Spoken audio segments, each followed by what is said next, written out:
Welcome back to Rand on Real Estate. I'm Greg Rand, your host on 77 WABC.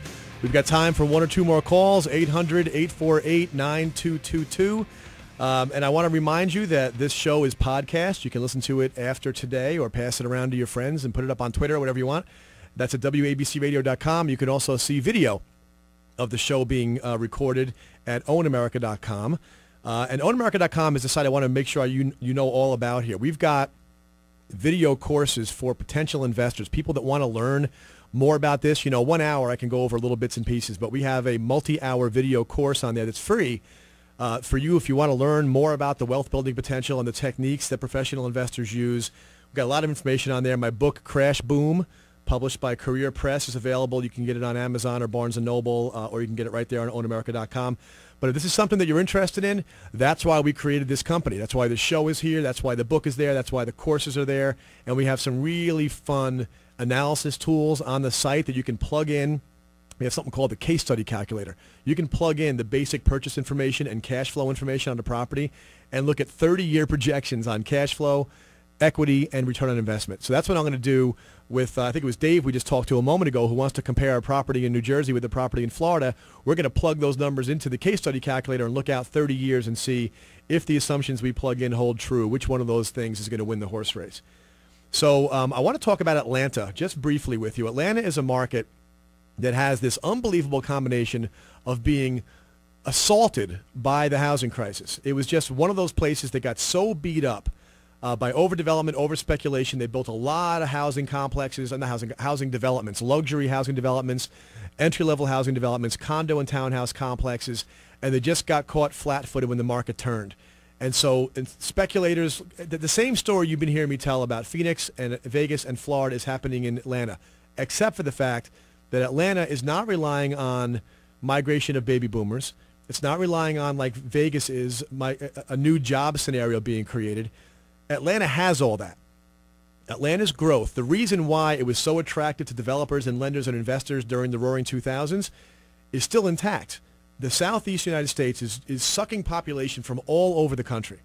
And greater Atlanta, like 70% of the population of Georgia are in the greater Atlanta area. It is an epicenter of industry, an epicenter of some media. It's just a really, really strong city. And it's getting kicked around so hard right now that we put a deal together. I met a company called Maverick Real Estate Investors. And what Maverick represents is an industry, what's called turnkey investment services. What they do is because we're here in New York and because the property here in New York is pretty expensive, you look around the country, you hear these calls that we have here. Talk to Joe in Colorado. He's talking about $120,000 houses. Talking to a guy who bought a place in Florida for $25,000. It blows your mind that these prices are so low. Other places in the country, the rents have kept up and the prices have come down. And so you can buy in a place like Atlanta and generate 10, 12% a year return on your investment just by virtue of the positive cash flow. And because you're buying in a great American city that's getting kicked around right now, you have that added dimension of appreciation coming to you, in my opinion. So if you go again to ownamerica.com, go to the blog, you'll see the chart on Atlanta. You'll see the migration map on Atlanta, and I've got a link there for you because what Maverick Investor Group has done is put together a selling event, an investing event. They have got properties on the market right now, turnkey properties. Turnkey means it's already been bought, it's already been rehabbed, there's already been a tenant put in and a lease signed, and it's already set up with property management. So you can be a New Yorker and you can buy a property in Atlanta and you don't actually have to go there. Okay, I think it's a good idea to go there and take a look at it, but you don't actually have to, because you'll have somebody reliable who manages hundreds or thousands of properties in the Atlanta area managing your property as well. You plunk down. The price of these things are between $50,000 and $60,000. And so I want you to go to my site, and you'll see at the bottom of that posting the Maverick Investor Group link. If you go there and you use the deal code Greg Rand, all that's in the blog posting here, use the deal code Greg Rand, you can watch a 1-hour webinar where they explain the opportunity and actually show you the properties. If this is of interest to you, this is a way for you to get out of New York, invest in American housing in the places where the opportunities are the greatest, but not have to be a landlord, which we know drags a lot of people down. So go to ownamerica.com, go to the blog, go to the show prep blog, scroll down, find the Maverick Investor Group link, check out the webinar. If you want to ask me questions, again, you can always email me at greg@ownamerica.com. But I've got Bruce on the line from Long Island. How you doing, Bruce? Hi, how are you, Greg? Thank you for calling and staying on hold. What can I do for you? My pleasure. I own several properties here in New York, in Long Island, and for some reason, I'm interested in Jacksonville, Florida. I saw a particular property I'm interested. A few years ago, it was listed. It sold in the high 4s. Now it's in the high 2s, and I'm thinking of this as a possible place to go during Christmas vacation, Easter vacation, February break kind of thing, but also possibly renting it out during the other times of the year. And I heard you just talking about these properties in Atlanta. I was wondering, first of all, your opinion about Jacksonville. The reason I like the idea of Jacksonville is because it's possibly drivable in a couple of days rather than having to take the plane. Right. And it's, of course, several degrees warmer in the wintertime, which is an interest of mine during those breaks. There's also Jacksonville is an interesting market because if you look at what we always look at with Jacksonville, it's kind of like a lighter version of Florida from the standpoint of it's not as busy. A lot of people, if you look at the migration patterns in Jacksonville, it's pulling as many people from South Florida as it is from New York. Oh. You know, it's again, go to the site and take a look at that migration pattern. It's really interesting. When you talk to people who have done that, they say that the northeastern coast of Florida is kind of like the way Florida used to be in the South, meaning it's gotten too darn busy down there, okay? Mm-hmm. Too many New Yorkers have gone down to South Florida, and they're driving the people who now consider themselves Floridians out, but they don't want to leave Florida, so they're going up to the eastern coast. They're going to, the Cape Canaveral area, Vero Beach, all the way up through Jacksonville. So there's the feedback that I've gotten on Jacksonville is that it's got a quality of life element.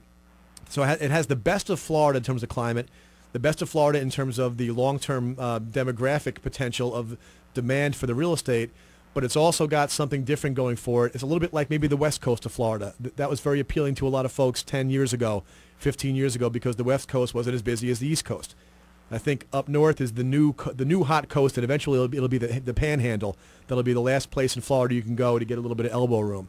Do you know if you're able to rent during the course of the year, but not have, and like a management company that you were talking about in Atlanta, do they exist in Jacksonville so that I could utilize the home during those 4 weeks of the year? Now, which 4 weeks? That's an interesting question. Which 4 weeks do you want to use it again? Well, probably the time that everybody else wants to use it. Right. We're talking Christmas time, and we're talking, I'm a teacher, so the February break. Okay, so you're taking your breaks when everybody else is also. Right. Here's the thing about that is that in those markets, you could get a tenant to rent it 12 months a year and give you positive cash flow if it were a straight investment. But it's not. It's something you want to use also, right. Which means the likelihood of you being able to get the possibility of getting a positive cash flow on a vacation property in Jacksonville is going to rely on the fact that you don't go there during the hot season. Right. You'd have to be going there during the summer. I just came from Charleston. It's 95 degrees. People who own, so in other words, you're going to be in a situation where you probably can't count on being able to cover your expenses if you're going to use it like that. I didn't really care that much if it was positive cash flow. I was just looking. The question is, could you? Yes, you could. The answer is yes, you could. The season in Jacksonville is going to be all the way from Thanksgiving all the way to Easter, probably, just like the other parts of Florida. So thank you. I got to cut this off. Thank you for the call, Bruce. I hope that was helpful to you. You're listening to Rand on Real Estate. This is brought to you by Own America, ownamerica.com. We're at 77 WABC. My name is Greg Rand. You can reach me over there. Come to the site, buy the book, take the course, engage with us. The voice in your head is telling you the right thing. This is the time to be thinking about investing in real estate. Thanks for listening. Yeah, but when are we going to hear you again? The second Saturday of every month. There you go. Want to make sure people can put that on their calendar. Great show. Thank you.